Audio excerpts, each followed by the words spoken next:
So it is local life coach Rebecca Silence on a Confession Tuesday. Good morning. Good morning. Congratulations on your leadership retreat this past weekend. Thank you. How all I saw was a couple things on Facebook and whatnot. Talk to me about the experience, and because this is the first time you've done a leadership. This was a brand new curriculum, and I wrote it to empower women to understand that they can lead regardless of their circumstances and in any situation that comes their way. I really believe that the situations that happen to us are never what cause us to be upset. So I designed a curriculum with 7 steps of leadership to get you through any situation in an empowered place. And these women could not have been more incredible just because of who they are from the beginning. We had a crowd that was a little more analytical and wanting to know, the science behind why all this works. And they're powerful women, they're successful women, they're amazing women. And then my curriculum was designed to help them not only lead regardless of their circumstances, but to also help them identify who they actually are versus how they show up in the world just because that's what they do and who they're supposed to be. Wow. There's a big difference, right? Yeah. Between just what I do to get by and does it actually light me up? Is this actually my authentic self? So this specific curriculum, more than anything, puts a spotlight on when you're being your authentic self and when you're not.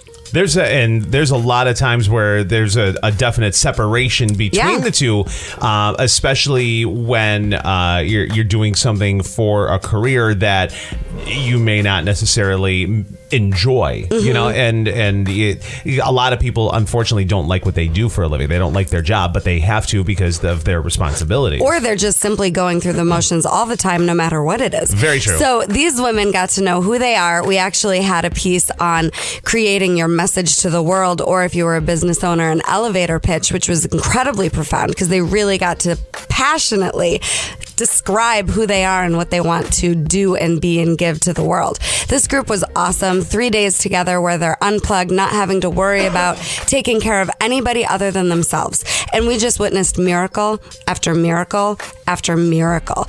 I'm already filling up the November Inspired Results Women's Weekend that will be November 4th, 5th, and 6th. These seminars are absolutely the best way to grow the fastest if you're interested in working with me. It's basically equivalent to 2 years of coaching in 3 days. And if you would like more information, you can go to inspiredresultscoach.com. You can also like Rebecca on Facebook, Rebecca Silence of Inspired Results, and get more information that way as well. And thank you to all of the women. They all inspired me so much. So also, if you would like Rebecca to speak at your function or for your group or for your company or even your school organization, she's available for that as well. Again, same contact information as well.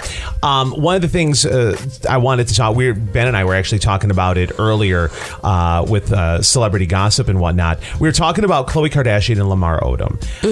And are you familiar with the story at all, or a most recent story? I'm familiar with the couple. Okay, so a few months ago, LAMAR, they're married, they're going through a divorce.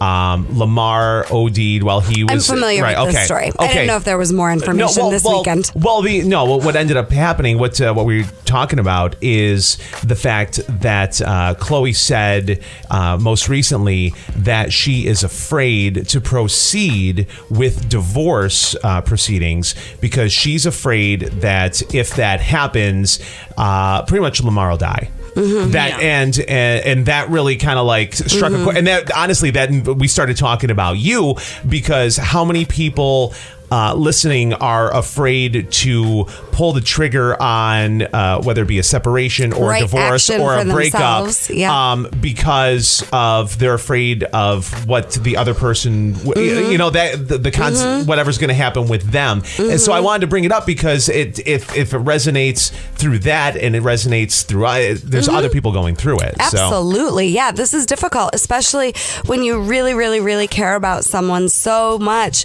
but their energy is toxic for you. So here are the two choices, right? Stay in the relationship drinking your own poison in this toxic environment because you're afraid the other person's going to spiral out, or do right action for yourself, lead in possibility, and the other person will see you growing. But here's the thing, the other person's going to do what they're going to do. Right. So if Lamar's going to die, or if the person, basically what we're talking about is rescuing. And so in Cartman's drama triangle, there are 3 different roles. The first one is victim, and this isn't the person, this is the thinking. So drama is always thinking. I believe that people are not the choices that they make. Our choices are our coping skills. So when we're talking about drama, it isn't the person. It's their thoughts. Okay. And that's what's creating the upset and the suffering and the drama. So in drama, there are 3 different ways to think. And the first is victim, where you're forgetting how capable you are and feeling sorry for yourself. The second is persecutor, where you're blaming and aggressive and threatening and blaming that upset on somebody or something. The third is rescue, and this is the one that's super slippery. I think it's the easiest one to correct, and I think it's the hardest one to see. So basically what we're describing here in this scenario is someone who's wanting to rescue a person they perceive to be a victim. So when you're rescuing somebody, it isn't actually superhero saving the day good thing. It's actually toxic and keeps the drama going. The rescuer will always keep the victim stuck. Always. So when you're wanting to avoid dealing with the reality of a situation that's toxic, you're rescuing and actually making that drama even louder. Yeah, you're just making it, and especially and you're prolonging the inevitable. Yeah, it's just going on even longer, right. And the longer it goes, the harder it is to do whatever it is. So the other piece is that the rescuer will always become the victim. Wow. 100% of the time. When you rescue, you end up getting kicked, and now the victim resents being treated like a victim and comes back at you, and the whole thing blows up. So, I try to make rescue really unattractive, and it's, not very much time. Just to put it in terms of Chloe and Lamar. Yeah. Chloe is, seeing Lamar as a victim that she needs to rescue. Right, and she is not going forward with the proceedings and whatnot. And I'm doing this for him, and and what's going to happen? She's going to be unhappy because genuinely she doesn't want to be with him, and she's already dating and everything else. And what's going to happen? Lamar at some point will fall off the wagon, because that's he's going to do whatever he's going to do, and she's going to get burned because here she is thinking, I'm doing this for you and you still treat me like this, and that's her getting kicked. Right, and you will never be able to influence somebody's decisions. Right. They're always going to do what they're going to do, and you won't ever be able to make somebody happy. You won't ever be powerful enough to make somebody upset, and you're definitely not powerful enough to get them to change. So Lamar's going to do whatever he's going to do with or without Chloe, and especially when we have addiction, the only way that anyone can ever get sober is if they want to and get some serious help. And when I'm working with couples, what I teach is that any relationship is repairable. Basically, what I really believe is that any 2 people can make a relationship work as long as there isn't abuse or addiction. Second, there's addiction. That isn't necessarily true, because the addiction is more important than the relationship to the person in addiction. So if there's abuse or addiction, then until that's handled, how can a relationship be repaired? Right. So I encourage people to take care of themselves and to be responsible for making sure that their needs are met. The other person, if they want to work with you and if they want to get help, that's their business and great. But if they're not willing to work on the relationship or get sober if there's addiction, the relationship, in my experience, is just going to be spinning out in drama until the addiction gets handled. And you can never make somebody else do that. And then their disease, because that's what addiction is, isn't about you. It's not personal. This is something that's all consuming, and they need help, but they have to want it. It's very difficult. And anytime, it doesn't have to be romantic relationships either. You're really close to somebody and you're seeing them as a victim that needs saving and wanting to swoop in and rescue them.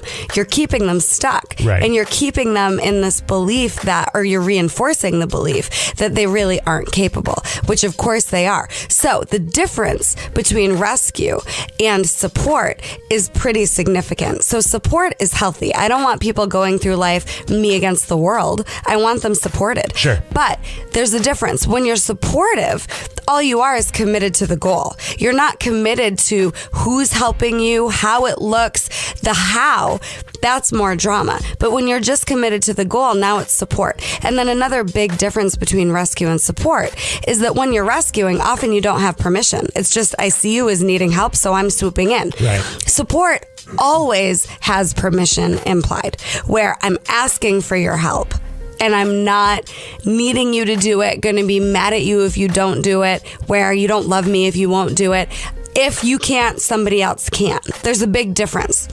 So knowing what your goals are and knowing where you need support is huge. My leadership retreat weekend, I was just telling Gary and Ben off the air that I was able to just do my job of facilitation, just feeling the women, looking for what needed to happen next, because my support team was so solid that I didn't need to worry about anything like, do we have the supplies that we need. So support is huge and really, really important, and rescue keeps the drama alive. So I want you to have support, and I want people to take care of themselves first and foremost without being willing to sacrifice themselves so that they can try to save other people. You can't save them. Local life coach Rebecca Silence, inspiredresultscoach.com. Rebecca Silence of Inspired Results on Facebook. Absolutely awesome on a Confession I have a Tuesday. homework Go for assignment. So here's your homework assignment. This week, don't help anybody unless they ask you for it. That is going to be tough for a lot of people. Yeah. Absolutely. And I am a recovering rescuer. This is how I started in this industry. Yep. And it doesn't work. Yep. So my challenge is only help if they actually ask for it. Confession Tuesday, local life coach Rebecca Silence going to do it again this time next Tuesday here on KISS FM.